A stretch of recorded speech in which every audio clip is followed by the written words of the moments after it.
Magandang araw sa iyo, kabaryo. Itago mo na lang ako sa pangalang Enrico. Ang kwentong ito ay totoo kong karanasan. Nangyari ito sa probinsya ng Capiz noong taong 1985. Nang mga panahong ito ay nasa 19 anyos pa lang ako at bagong lipat pa lang kami sa Capiz. Kasama ko naman si tatay at si Kuya Ramon. Samantalang matagal nang yumao ang aming ina nang dahil sa malubhang karamdaman noon. Dati kaming taga Navotas City sa Maynila. Namana kasi ni tatay ang bahay ni Lola bago ito sumakabilang buhay. Hindi rin maayos ang tirahan namin sa Maynila. Kaya nagdesisyon si tatay na lumipat na ng probinsya.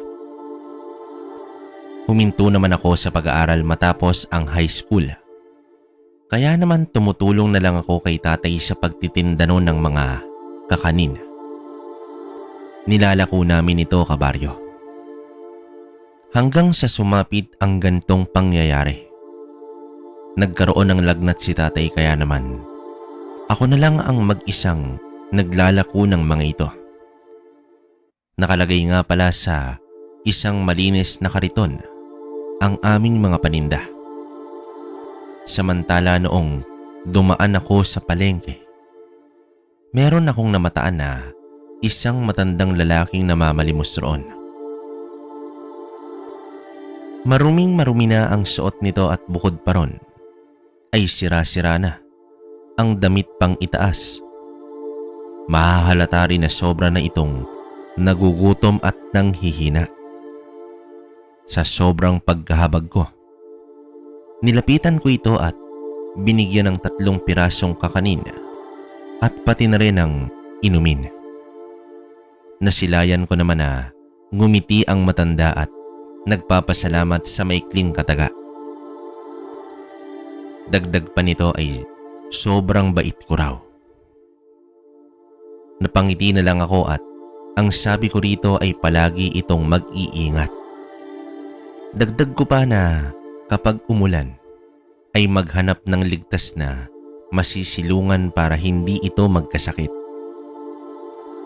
Napansin ko rin kasi noon, kabaryo, na pilay ito dahil hirap ito sa pagtayo.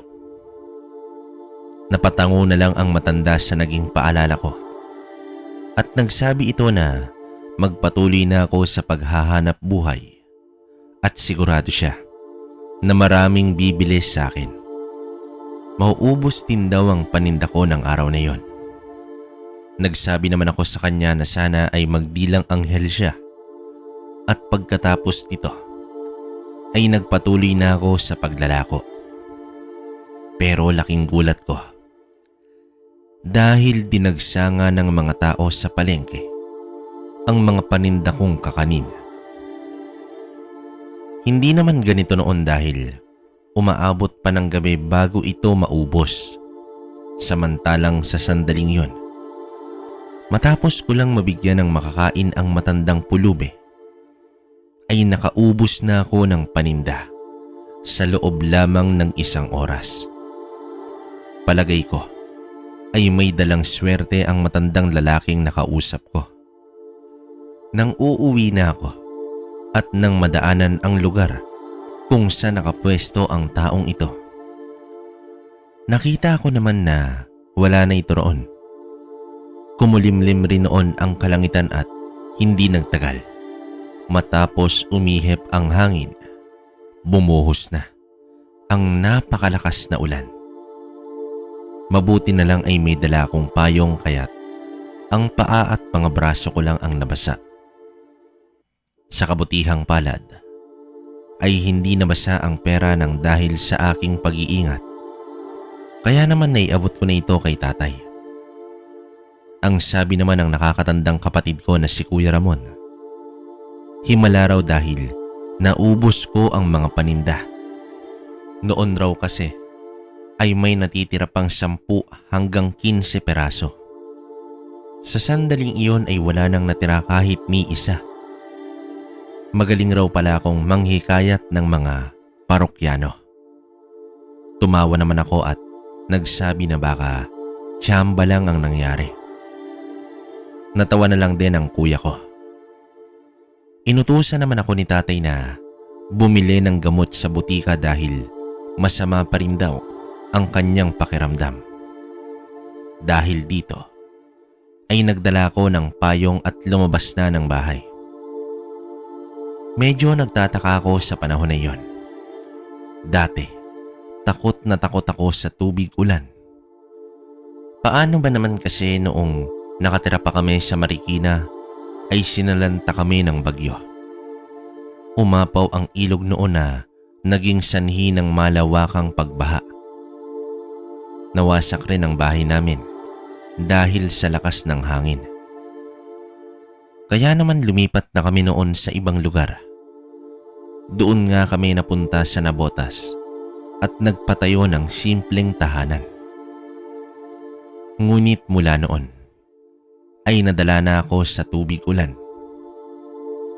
Kapag masama nga ang panahon, kabaryo, ay hindi na ako lumalabas pa.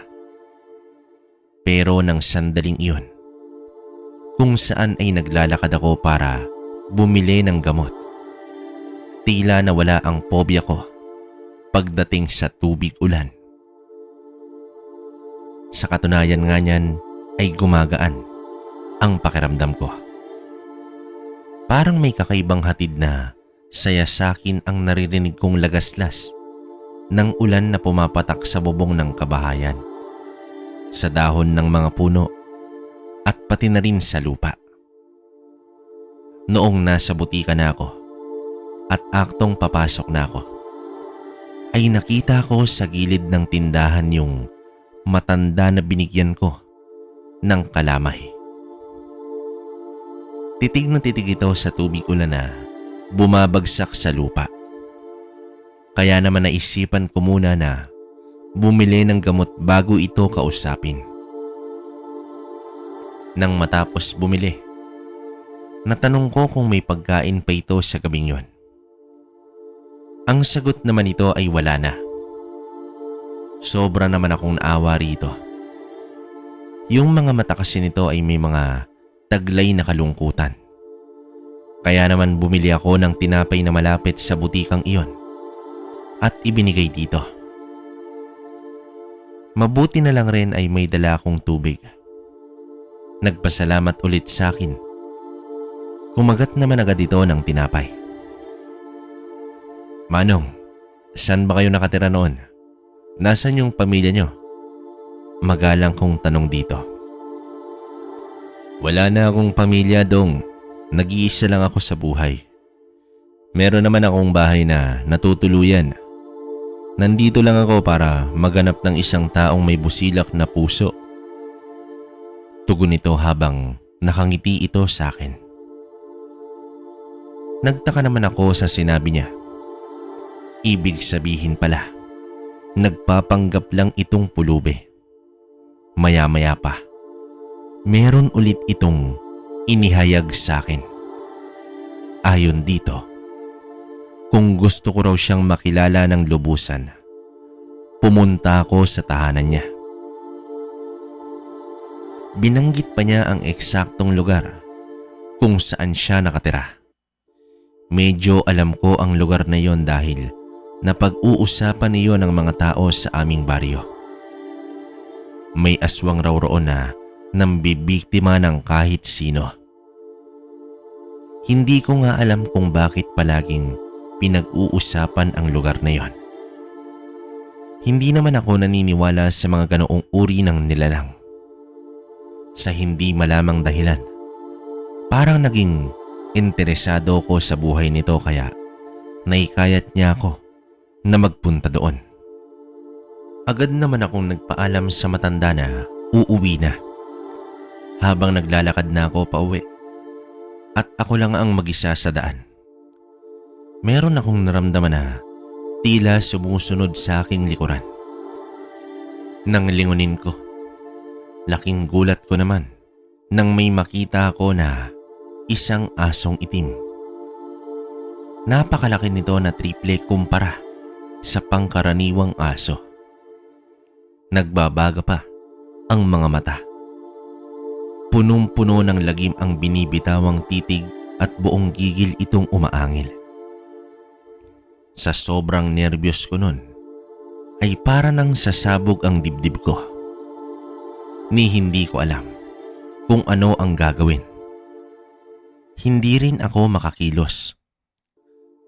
Patuloy na umuulan ng mga sandaling iyon nang biglang may bumagsak na pakorting bilog na tubig sa dambuhalang aso.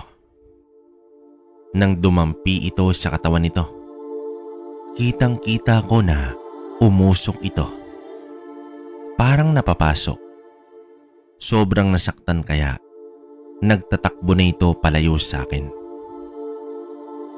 Hindi ko naman alam kung saan nanggaling ang misteryosong tubig na bumagsak sa aso.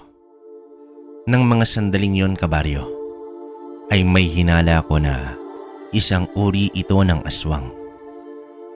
Saan ka ba naman makakakita ng dambuhalang asong nagbabaga ang mga mata?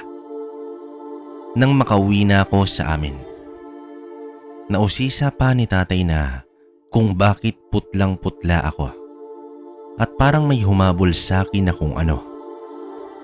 Gustuhin ko mang sabihin na aswang ang naengkwentro ko. Mas pinili ko na lang na ilihim iyon sa kanya. Baka kasi hindi maniwala si tatay at isa pa, kahit laganap ang kwentong ganito sa probinsya, hindi siya naniniwala sa mga ganoong uri ng nilalang. Palibhasa ay sa Maynila siya lumaki at hindi pa siya nakakita ng ganito sa probinsya. Ayoko naman isipin niya na nasisiraan na ako ng ulo. Kaya naman sinabi ko na lang sa kanya na giniginaw lang ako dahil sa umuulan. Sinabihan niya naman ako na uminom ng kape para mabawasan ang nararamdaman kong panlalamig. Iyon naman ang bagay na ginawa ko. Samantalang si Kuya Ramon ay hinihintay noon na maluto ang sinaing.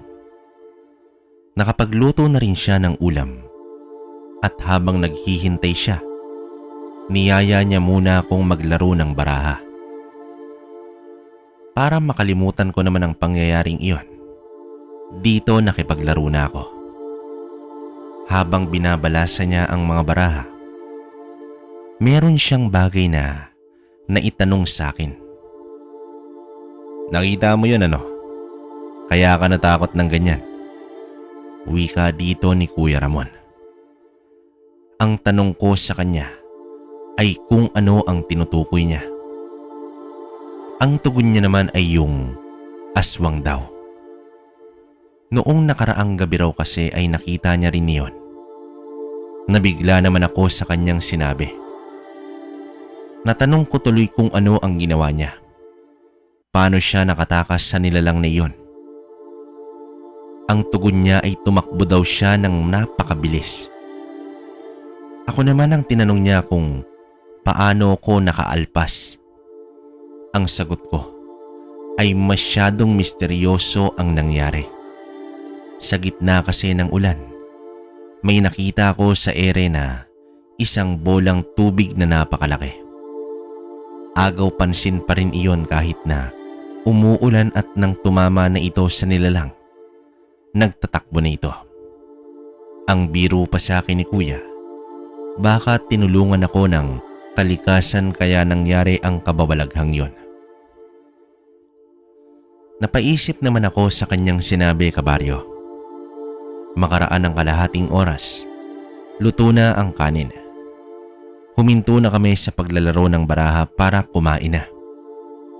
Pagkatapos namin ni Kuya kumain, sinubuan ko naman si tatay dahil hanggang sa mga sandaling iyon ay may lagnat pa ito. Pagkatapos ay pinainom ko na siya ng gamot. Sa mga sumunod na araw, pinag-iisipan ko kung pupunta ba ako sa lugar ng matanda. Ramdam ko kasi na merong kakaiba sa taong iyon at hangad kong malaman. Sa bandang huli, nakapagpasya na nga ako. Pupunta ako roon. Nangyari iyon matapos kong makapagtinda. Samantalang si tatay ay mabuti-buti na ang kalagayan at sa kababantayan naman ito ni kuya. Pagaling na rin siya halos noon. Subalit nang makarating ako roon ng bandang hapon, napansin ko naman na napakatahimik ng lugar. At ang ikinagugulat ko pa, walang taong lumalabas ng bahay kahit isa. Bukod pa ron ay napakaraming puno. Masyadong liblib ang lugar na iyon. Hanggang sa makarating na ako sa aking patutunguhan at kumatok sa pintuan. Hindi agad ito lumabas o sumagot man lang. Nakita ko nga na lumabas ng tirahan ang kapitbahay nito. Isang matandang lalaki at merong hawak na walis tingting. Habang ito ay nagwawalis, napuna ko naman na panay ang pagsulyap nito sa akin. Yung mga tingin niya ay parang minsan lang na makakita ng tao. Matapos nun ay nagbukas na ang pintuan. Bumungad sa akin yung matandang lalaki. At nang tingnan kong muli ang isa pang matanda, ay wala na ito sa pwesto niya. Inisip ko na lang na siguro ay pumasok na ito ng bahay. "Huwag ka nang magulat, iho. Pangkaraniwan na lang yan dito. Pumasok ka, anak." Malumanay na wika nito sa akin. Nang makapasok na ako, natanong ko ang tungkol sa makahulugan niyang sinabi. "Ano ho bang klaseng nilalang ang taong yon?" Tanong ko rito. "Huwag ka nang magmaang-maangan, iho. Alam mo ng aswang yon." Sambit pa nito sa akin. Bahagya naman akong nagulat, kabaryo, sa kanyang sinabi. Dumagdag pa na hindi ako sigurado kung kauri ba rin ito ang nilalang na iyon. Natawa naman ng matandang lalaki at ang sabi niya ay alam niya ang nasa isip ko. Hindi raw siya ganon kundi yung mga kabaryo niya lang. Nanlaki ang mga mata ko sa aking narinig. Hindi ko akalain na halos lahat pala ng nakatira roon. Kaya pala masyadong kakaiba ang atmosfera ng paligid at bukod pa ron, hindi lumalabas ang mga tao. Ang isip ko pa noon ay siguro lalabas ang mga ito kapag ganap ng madilim. Natanong ko naman ang matanda kung papaano ito nakakaligtas sa araw-araw. Gayong napakalapit pala nito sa kapahamakan. Ang sagot niya naman ay dahil sa iniingatan niyang mutya. Nagkaroon siya ng lakas ng dahil dito. Umaasa raw siya sa kakayahan ng mutya kaya hindi siya natatakot mapadpad sa kahit saan pa.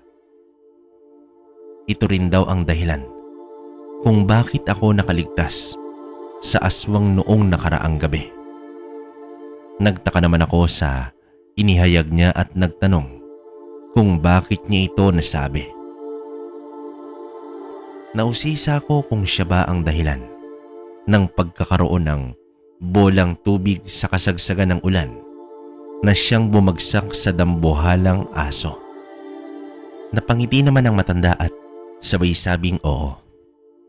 Siya nga ang may pakananon. Sinundan niya raw kasi ako. Kaya ang naging bulalas ko sa kanya. Kung ganon, hindi pala siya totoong pilay. Ganong nakakalakad siya ng matagal. Napatango siya at sabay sabing oo. Gaya nga raw ng sinabi niya noong nasa tapat kami ng butika. Siya ay naghahanap lang ng isang taong may busilak na puso kaya iyon ang ginawa niya. Natanong ko naman kung anong mutya ang gamit niya at ang sagot niya ay ang mutya ng tubig. Kaya naman hindi na ako nagtaka kung bakit ganoon ang kakayahan na ipinapakita ng gamit. Sa huli, nagpakilala na rin ang matandang ito sa pangalang Marcelo. Dagdag pa niya, ang tubig na iyon ay nanggagaling sa dagat kaya nang tumama ito sa nilalang Ganoon na lamang ang pag-inda nito. Hindi rin kasi kalayuan ang dagat sa lugar. Dagdag pa ni Mang Marcelo, yung mutya ng tubig ay sumusunod sa kung anuman ang iutos ng may tangan. Masyado kasing maalat ang tubig dagat na tulad ng asin. Dahil dito, napatango na lang ako at nausisa na kung bakit niya ito ginagawa at pinapapunta pa ako sa kanyang tirahan. Ang tugon niya naman dito ay gusto niyang magkaroon ng kasama sa pagharap sa mga kampon ng dilim. Sa katunayan raw, ang mga aswang roon na kanyang kababaryo ay palihim na naghahasik ng lagim. Nasusubaybayan umano ito ni Mang Marcelo. Pinipigilan niya naman ito at pinagbabantaan na uubusin ang mga ito. Oras na gumawa ulit ng masama. Nangako naman raw ang mga ito sa kanya na magbabago na, pero may iilan pa rin na gumagawa ng masama. Gusto ni Mang Marcelo ng katuwang, lalo na't matanda na siya. Nang mga sandaling yon, kabaryo, ang tinugon ko naman dito ay pag-iisipan ko muna dahil delikado ang makipagharap sa mga ganitong uri ng nilalang. At saka sa aming baryo ay wala pa namang napapahamak sa mga ganitong uri. Iginalang naman ng matanda ang naging pasya ko at pinapauwi na ako nito. Samantalang siya ay ipinag-iingat ko sa pakikipagharap laban sa mga aswang. Nang makauwi na ako ng bahay, natanong ko naman kay tatay kung ano ang mutya ng tubig. Hindi pa kasi ganap na naipaliwanag sa akin ni Mang Marcelo ang tungkol dito. Ang tugon niya naman ay isa itong bato na halos kakulay lang ng tubig. Kumbaga, ay wala itong kulay at parang bubog lamang. Isa raw itong pangkalahatang proteksyon na siyang tumutulong upang makaiwas sa lahat ng klase ng kapamakan na maaaring ikamatay ng isang tao ng may tangan nito. At kung mas malalim pa ang kaalaman mo sa paggamit ng mutya, ang iba't ibang uri ng anyong tubig ay maaari mong pakilusin upang magsilbing armas laban sa mga kaaway. Pero dapat, kapag ginamit ang ganoong pamamaraan, kailangan ay sa tamang pagkakataon lang at kung saan ay dedepensahan mo ang iyong sarili o ang ibang tao. Ang mutya ng tubig ay habang buhay na susunod sa may tangan nito kung ang taong iyon ay may busilak na puso. Dahil dito ay namangha ko, kabaryo. Ibig sabihin pala, kaya ako isinasama ni Mang Marcelo sa kanyang misyon. Gusto niyang maturuan ako sa paggamit ng mutya na gamit nito. Pero kahit humanga ko sa kakayahan nito, ayaw ko pa rin ilagay ang buhay ko sa kapamakan. Pero nagbago ang pananaw kong iyon nang magkaroon ng nobya itong si Kuya Ramon. Ang pangalan nito ay si Norma. Palagi niya itong pinapapunta sa bahay namin nang maging sila na. Wala kaming kaide-ideya ni tatay kung taga saan ba ito. At dahil sa malamig ang pakikitungo ng aking ama sa babae, ay hindi nito nauusisa ang personal nitong buhay. Sa unang tingin ko pa lang dito, kabaryo, medyo may nararamdaman na akong kakaiba. Parang may lihim itong itinatago sa amin. Hanggang sa umabot sa puntong nagpaalam si Kuya kay tatay na pupunta sa tahanan nila Norma. At dahil wala pang kaalam-alam si tatay noon, at kahit ako ay nagdududa pa lang, pumayag naman siya. Makaranang ilang oras hanggang sa sumapit na ang gabi, hindi pa rin umuuwi si Kuya Ramon. Tuloy ay nautusan naman ako ni tatay na hanapin ito dahil hindi pa namin alam kung saan matatagpuan ang bahay ng babaeng ito. At nang mapadaan naman ako sa may maisan, may natanaw ako sa hindi kalayuan na malaking itim na supot. Yung plastik na pangbasura. Kinabahan ako noon mga kabaryo. Sa hindi malamang dahilan, parang may nag-uudyok sa isipan ko na buksan iyon. Nang lapitan ko ito at buksan, nawindang ako nang makita ang katawan ni Kuya Ramon na nakasilid roon.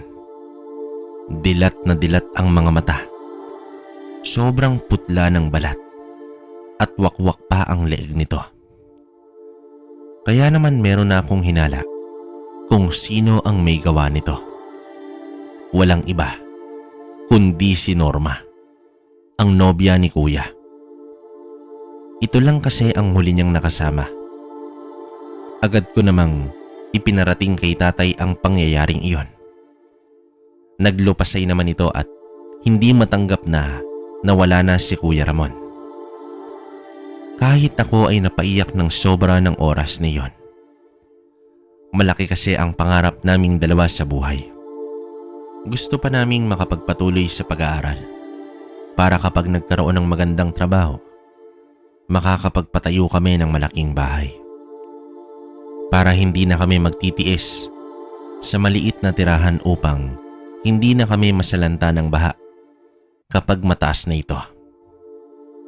Pero ng mga sandaling yon, kabaryo, hindi na iyon matutupad dahil yung naging nobya niya pala ay isa palang aswang, ang sumira ng aming mga pangarap. Sobra kaming nagluluksa ni tatay ng oras na iyon. Samantala, pinaimbalsamo o pinaayusan namin ni tatay ang bangkay ni Kuya. Sa pagsapit ng unang burol, marami ang nakisimpatya o nakiramay sa amin. Ang paliwanag naman namin kung bakit ito sinapit ni Kuya ay dahil sa may pumatay lamang sa kanya. Hindi namin sinabi na aswang ang may gawa nito at baka walang maniwala. Noong pangatlong araw na burol, nagulat naman ako, kabaryo, nang bumisita itong si Manong Marcelo. Ang sabi nito ay sobra niyang ikinakalungkot ang pagkawala ng nakakatanda kong kapatid. Kaya't may nabuo sa aking isipan ng oras na yon. Gusto kong maghigante at nais ko nang sumama kay Mang Marcelo. Agad ko namang inihayag sa matanda ang hangarin kong makapaghigante sa aswang. Ang sabi naman nito, kapag nailibing na si Kuya, bumalik ako sa bahay niya. Doon kami magsasagawa ng mahigpit na pagsasanay. Kaya naman tinanggap ko ng maluwag sa dibdib ang hamon niyang yon. Pabulong lang naming pinag-uusapan iyon ni Mang Marcelo. Kung maaari lang kasi, ayokong ipaalam kay tatay ang layunin ko. Saka ko na lang sasabihin oras na makaganti na ako sa kanya. Nang makaalis na si Mang Marcelo, nausisa naman ni tatay na parang kakilala ko raw ang matanda. Ang paliwanag ko naman ay napagtanungan ko lang ito kung kilala nito si Norma. Aminado na rin kasi si tatay na aswang ang gumawa nito kay Kuya. Sa sobrang rahas ba naman ang pagpatay. At ang itinuturo niyang sospek, walang iba kundi itong si Norma. Ito lang kasi ang huling kasama at bukod pa ron, hindi ito nagpunta sa burol. Talaga nga namang kahina-hinala. Dahil kung may pagmamalasakit talaga siya at pagmamahal, tiyak na pare-pareho kaming nagdadalamhati. Sa mga dumaan na araw, wala kaming ibang ginawa ni tatay kundi ang asikasuhin ang mga bisita. Siyempre, ang pakisamahan ang mga ito. Tuwing gabi naman ay nagsasalit-salitan kami ni tatay sa pagbabantay sa kabaong ni kuya. Sa pangalawang pagkakataon kasi ay bumisita itong si Mang Marcelo. Ang paalala nito sa akin ay pakabantayan ko ang ataol ni kuya. May aswang kasi na nangunguha ng bangkay, kaya iyon ang dapat kong paghandaan. Sinunod ko naman ang payo niya mga kabaryo. Naglagay ako sa paligid ng tahanan ng asin. Naglagay rin ako ng nakabaliktad na walis tingting sa pintuan. At syempre, nagsabit ng bawang sa lahat ng lagusan. Gaya na lang sa pintuan at maging sa bintana. Kinagabihan, habang ako ay nagbabantay ng kabaong, samantalang si tatay ay merong ginagawa sa loob ng kwarto. Meron akong narinig na medyo may kalakasang kaluskos sa may labasan. Siya nga pala, wala na ang mga bisita dahil nagsiuwian ang mga ito at bukas na lang ito babalik. Tumayo naman ako mula sa aking kinauupuan. Sisilip kasi sana ako sa bintana. Nang mabuksan ko na nga ito, medyo napaatras ako dahil sa aking nakita.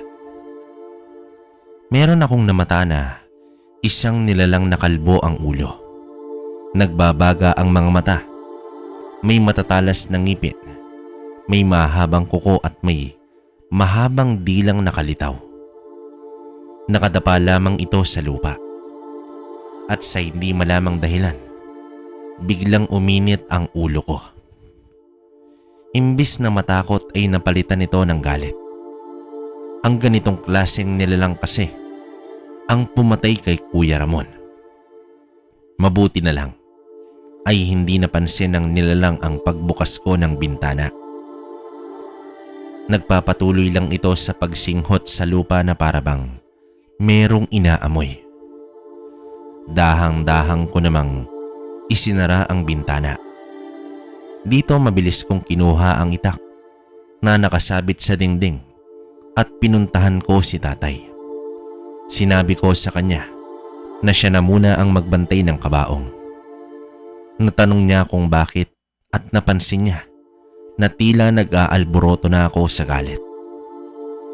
May aswang sa labasan, tay. Haharapin ko yon. Ipaghihiganti ko si kuya. Wika ko sa kanya. Sigurado ka? Bueno, mag-iingat ka. Hindi basta-basta nakalaban yan. Tugon nito sa akin. Dagdag pa niya, magdala ako ng asin para makasigurado. Iyon naman ang bagay na ginawa ko. Nang makalabas na ako ay nagulat pa ang nilalang ng masilayan ako. Kahit namamayani ang galit sa buo kong pagkatao, hindi ko pa rin maiwasang masindak sa itsura nito. Nakakatakot talaga kapag harap-harapan na itong mapagmamasdan. Ang nagbabagang mga mata kasi nito, parang nagsasabing papatayin ako sa pinakamarahas na paraan. Samantala, hinagisan ko ito ng asin. Medyo napaigik pa ito. Pero saglit lang yon dahil mas lalo lang naging mabalasik ang kaanyuan nito. Hindi nga ako nagkamali dahil lumusob ang nilalang. Bigla itong lumundag at inatake ako sa pamamagitan ng mga pagkalmot. Nagtamo naman ako ng mahabang kalmot sa katawan na siyang ikinasira ng damit ko at isang kalmot naman sa may braso. Napakahapdi ng sugat ko pero tiniis ko lang. Dito ko napagtanto na mabilis pala itong kumilos kaya't kailangan ay maging alerto ko. Mabuti na lang ay may bombilya ng ilaw sa labas ng bahay. Kaya't nakikita ko ang nilalang na yon. Napagmamasdan ko na gigil na gigil ito sa akin. Ang malalaki at matatalas nitong ngipin ay dapat kong iwasan. Dahil sa oras na makagat ako nito sa leeg, siguradong mamamatay ako nito.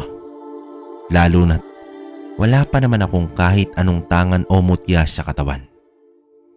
Nang aktong lulusubin na ako nito, inihanda ko na ulit ang hawak kong itak. Hinawakan ko ito ng buong higpit. Lumundag ito sa ere, samantalang tinalasan ko naman ang aking mga mata. Nang bubulusok na ito pababa sa akin, nagawa kong tagain ang bandang tiyan nito. Pagkatapos, mabilis ko ulit na iwinasiwas ang itak. Nasapul naman sa balikat ang nilalang. Ang ikinagulat ko pa ay hindi ito gaanong ininda.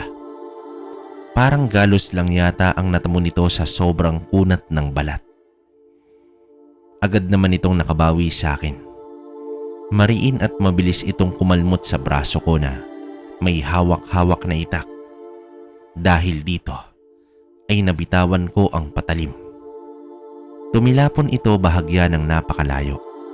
Ramdam ko ang hapdi ng sugat sa katawan ko at ang pagtulo ng dugo. Dito dinukot ko sa aking bulsa ang lalagyanan ng asin at muling isinaboy sa buong katawan ng nilalang.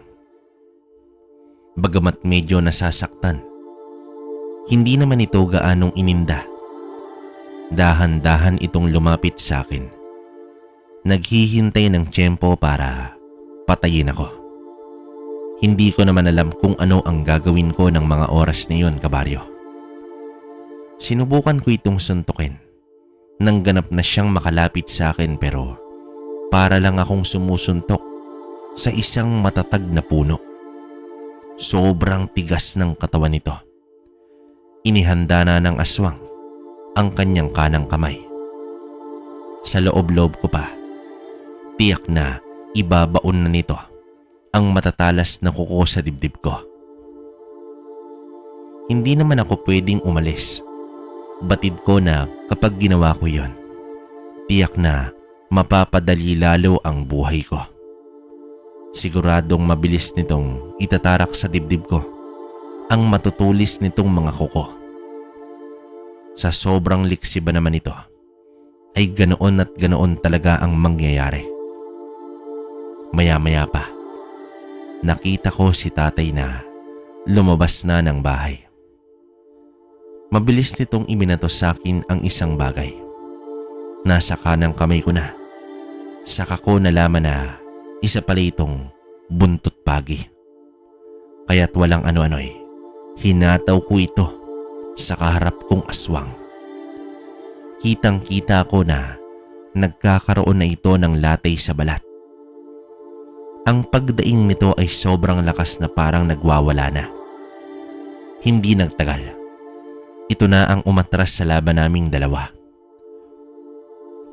Mabilis itong gumapang palayo na parang aso na nalamog sa bugbog. Sinalubong naman ako ni tatay. Bakas ang pag-aalala sa kanyang muka. Ang sabi niya pa ay kinakailangan gamutin ang mga sugat ko. Dito dali-dali na kaming pumasok sa loob ng aming tahanan. Agad niya namang tinapalan ng gasa ang mga sugat ko. Ang tanong ko kay tatay ay kung saan niya nakuha ang buntot pagi. Ang sagot niya ay sa dating kwarto ni Lola. Ang paglalantad pa niya sa akin na siya raw ang unang nakapansin sa aswang sa may labasan. Kaya lang ito nagpaalam sa akin at pinapabantayan si kuya. Kukunin kasi niya ang buntot pagi ni Lola sa kwarto nito. Si Lola kasi noong nabubuhay pa, mahilig mangolekta ng mga panlaban sa mga masasamang elemento. Oo't hindi naniniwala si tatay sa mga ganitong uri. Pero nang makita niya sa unang pagkakataon ang aswang na yon, dito na siya nagkaroon ng interes na magkalkal sa lumang mga gamit ni Lola.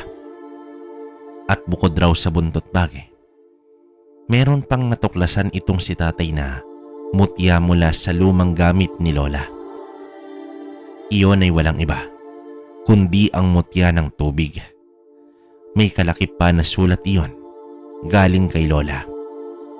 Ayon dito, ipinapamana raw ito sa akin oras na lumipat na kami ng Capiz.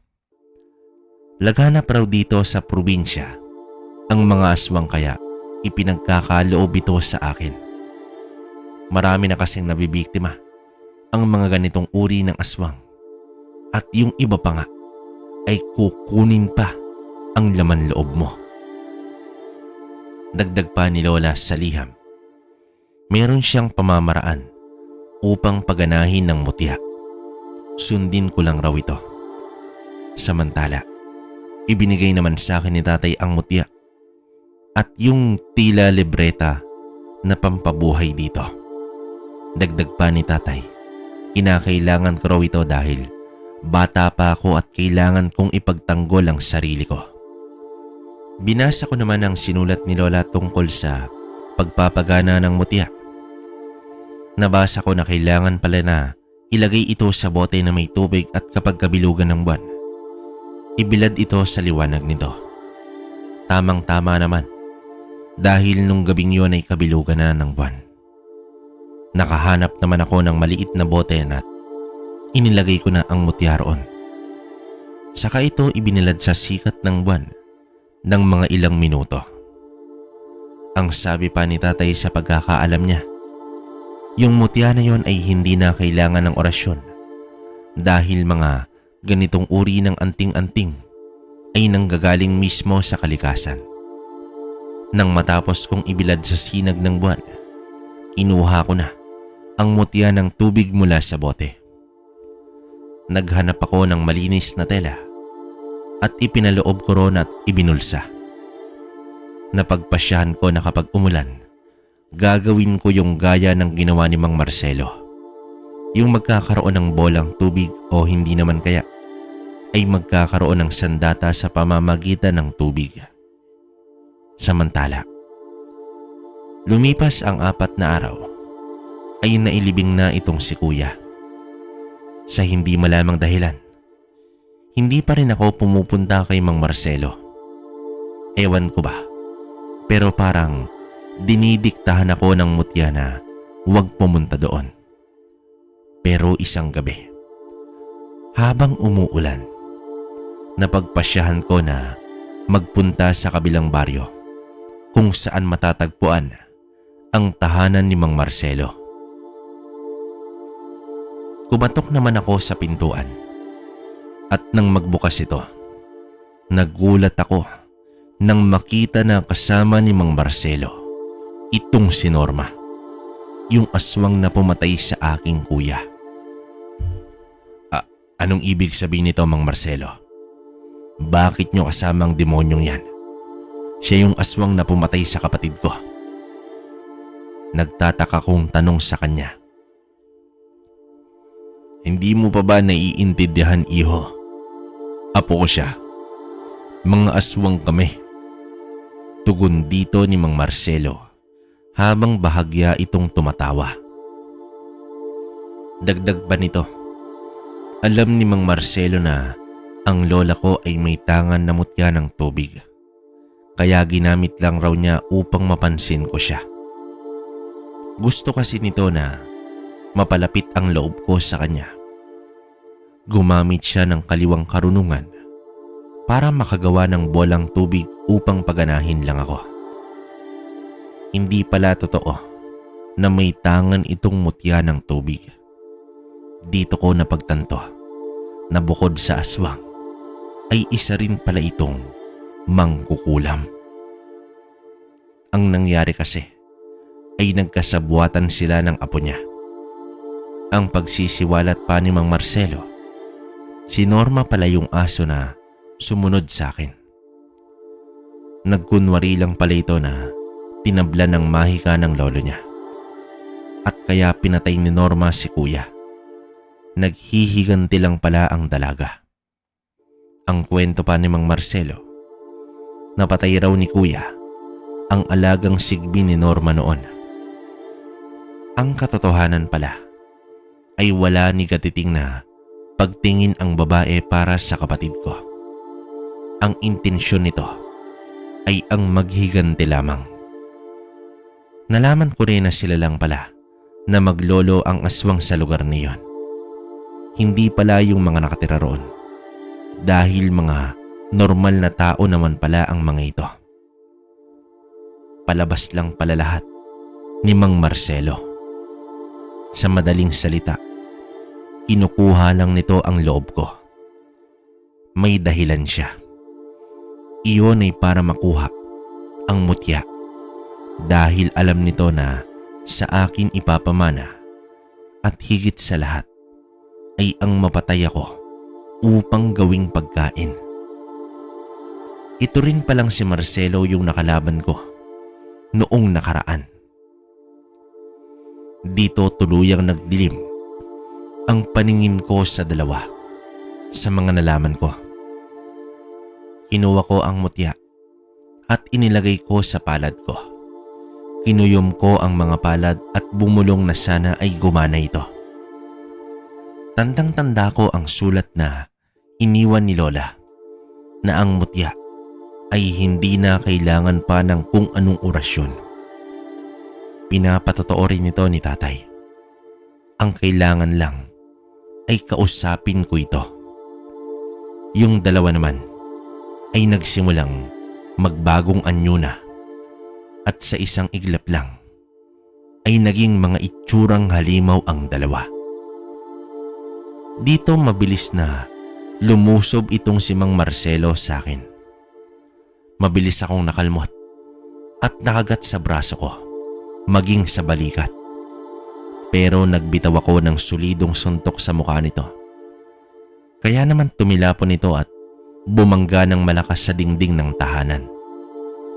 Si Norma naman ay umatake rin sa akin at naagat pa niya ako sa balikat. Kahit may tangan ako, ramdam ko pa rin ang sakit ng mga kagat nito. Pero hinila ko ito para matanggal sa balikat ko. At makaraan ito ay tinadyakan ko ito sa kanyang sikmura. Tumilapon rin naman ito sa tabi ng kanyang lolo. Sa lakas ng impact, nagsihulugan pa ang mga gamit na nakasabit o nakapatong sa kanila. Pero nagulat ako nang maramdaman ko na hindi ako makalapit-lapit sa dalawa. Nang makita ko na bumubulong si Mang Marcelo at mukhang nag-uorasyon ito para hindi ako makakilos, inutusan ko ang mutya na magpadala sa akin ng tubig na nanggagaling sa karagatan. Maya-maya pa, tila may lumitaw na bolang tubig sa aking tabi. Inutusan ko na sumaboy ito sa dalawa. Kitang-kita ko naman na sumunod sa akin ang bolang tubig at bumuhos nga ito kaila Norma at Mang Marcelo. Kaya naman nakaalpas na ako sa pagkulong nito sa akin. Maya-maya pa, namimilipit sila sa sakit at sumisigaw ng sobra. Animoy parang binuhusan sila ng pinakamatapang na asido. Kitang-kita ko naman ang pagkalapnos ng kanilang mga balat. Dito kinuha ko ang mutya sa aking palad at ang ginawa ko ay itinapat ko sa noo ni Norma. Nang dahil sa taglay na kapangyarihan ng mutya, sumilab ang ulo ng babae hanggang sa umabot sa puntong pati ang buong katawan nito ay natupok na rin ng apoy. Ganon rin ang ginawa ko kay Mang Marcelo. Itinapat ko ang mutya sa kanyang noo hanggang sa sumilab ang kanyang ulo hanggang ang buong katawan. Bago lamunin ng apoy, nagbitaw pa ito ng isang sumpa. May mamamatay na isang miyembro ng pamilya mo, hayop ka. Sinusumpa ko yan. Matapos nitong sabihin, ang mga katagang yon ay natupok na ito ng apoy. Dito ko napagtanto na ganun pala ang epekto ng mutya ng tubig sa mga aswang, lalo na kapag inutusan nito na tapusin na.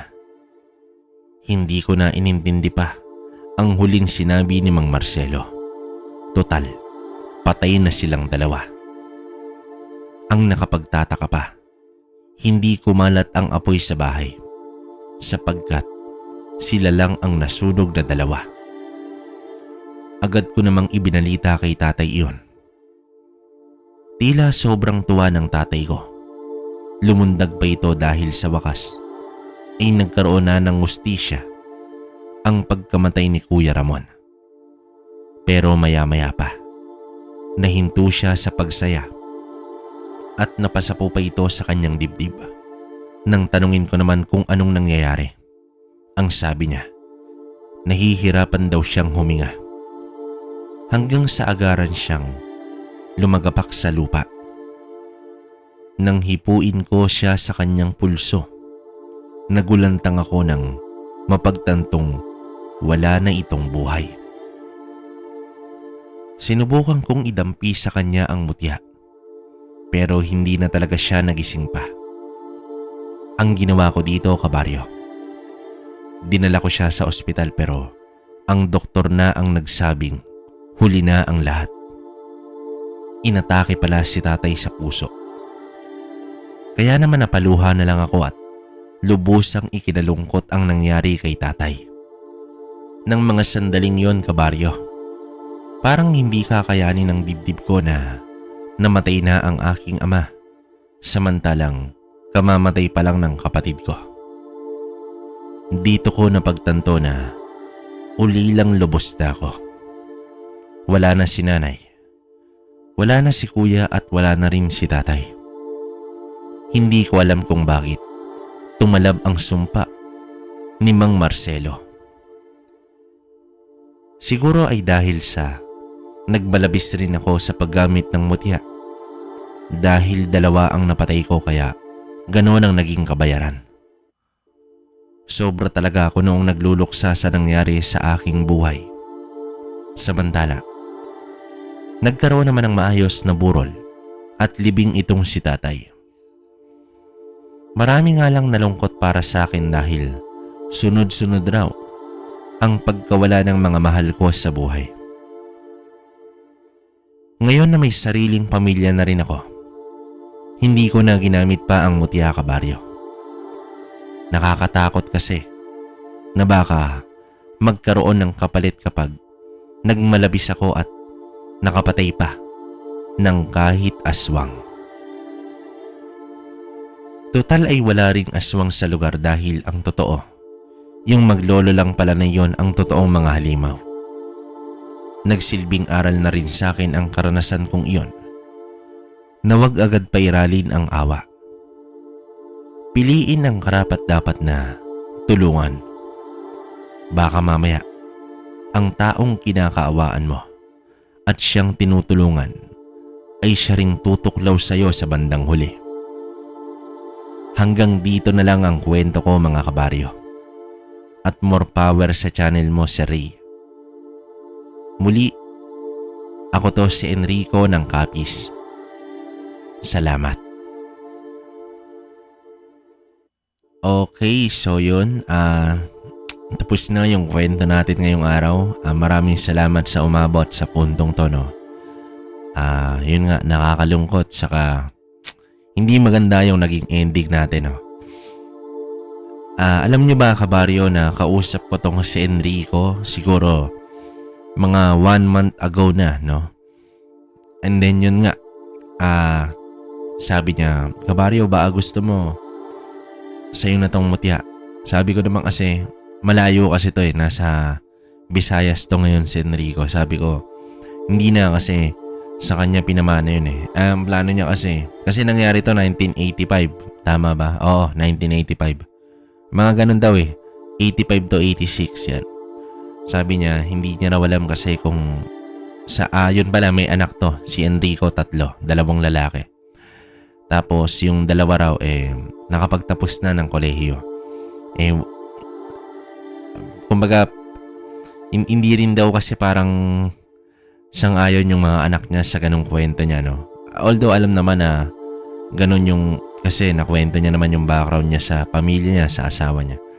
Pero sa ngayon daw parang hindi naniniwala yung dalawang anak niya. Kaya syempre wala siyang mapag-iwanan o mahabilinan ng mutya ng tubig. Sabi ko naman kasi kung sa kanya pinamana yun, mas magandang sa kanya na lang, no? Kung yun nga, kung walang tatanggap, wala, parang hayaan niya na lang kung anong mangyari. Kasi hindi rin naman uubra to kung ibibigay niya sa akin, lalo na hindi ko naman mismong pag-aari yung mutya. Yun kasi yun mga kabaryo, yung epekto ng mutya, no? Lalo na kung kalikasan. Diba? Pansin niyo naman, sa mga pinalilimusan kong gamit, lalo na kung galing kalikasan, hindi ko na sinasabi na kailangan nyo pang orasyonan o debosyonan yan. Hindi na. Kasi once na makuha niya yan, yung visa niyan okay na yan eh. Lalo na, di ba?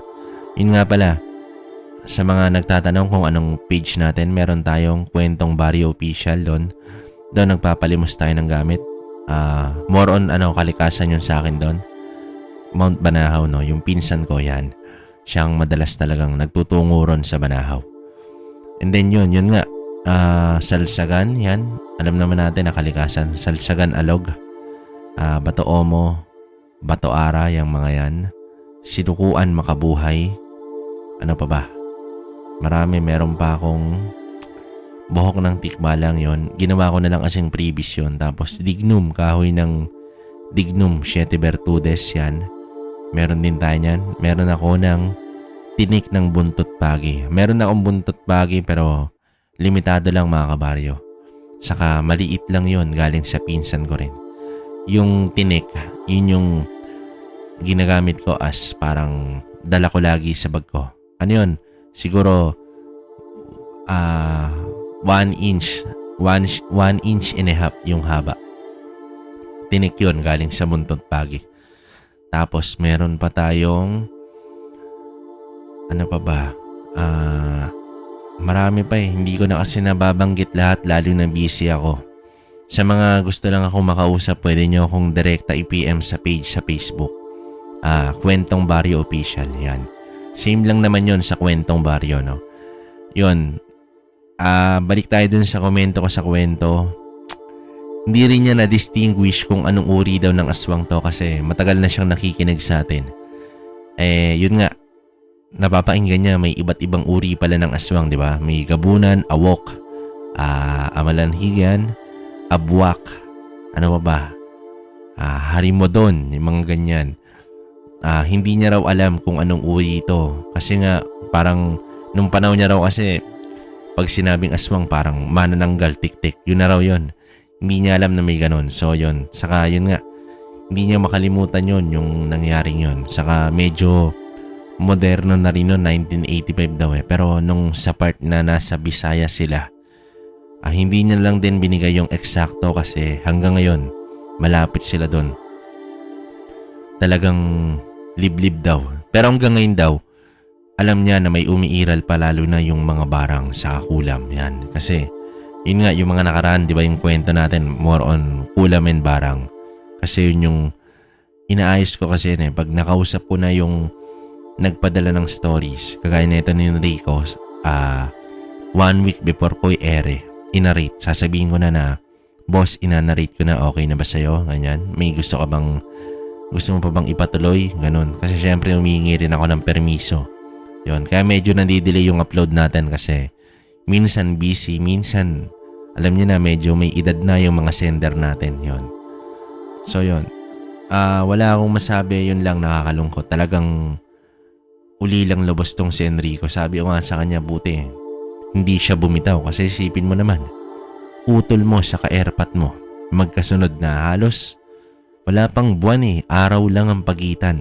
Nung time daw na yon talagang suicidal na siya kung sa term natin ngayon. Kasi parang wala na raw siyang patutunguhan. Yun nga lang, nung nakatulog siya isang beses na naginip siya na magkasama yung nanay, tatay, kuya niya na sinasabihan siya na okay na, magpatuloy ka lang sa buhay. Doon daw siya nagising na siguro ginagabayan pa rin daw siya nung tatlo.